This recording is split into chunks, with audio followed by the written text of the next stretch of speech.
Issue থেকে তারা নির্বাচন কমিশনের সামনে গতকাল অবস্থান নিয়েছিল এবং গতকাল সারাদিন এখানে অবস্থান নিয়ে তারা রাত সন্ধ্যায় নির্বাচন কমিশনের কর্তৃপক্ষের সাথে কথা বলেছেন, ছাত্রদলের ৫ সদস্যের প্রতিনিধি এবং তাদেরকে গতকাল নির্বাচন কমিশন তাদেরকে আশ্বাস দিয়েছিল যে আজকে তাদের যে ৩ দফা যে তাদের ইস্যু সেই ইস্যুগুলো নিয়ে নির্বাচন কমিশন আলোচনা করবে। নির্বাচন কমিশন ভেবে দেখবে তাদের দাবিগুলো মেনে নেওয়া যায় কিনা।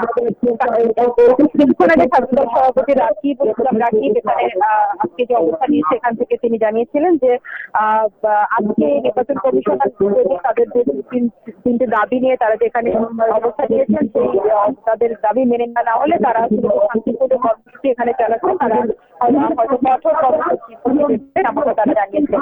ছাত্রদলের যে ৩ দফা যে ৩টি অভিযোগ তারা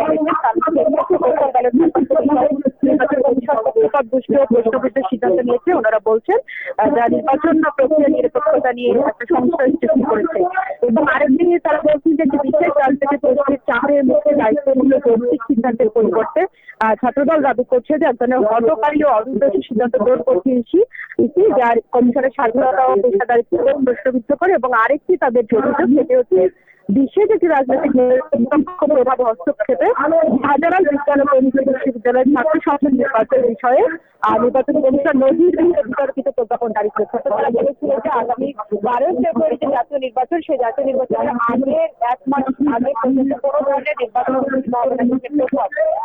সেই সিদ্ধান্ত নেওয়ার পরও শাহজালাল বিশ্ববিদ্যালয়ের যে ছাত্র সংসদ নির্বাচনের তারিখ দিয়েছে নির্বাচন কমিশন সেটা নিয়ে আসলে তারা তালিকায় তারা আসলে অবস্থান নিয়েছে।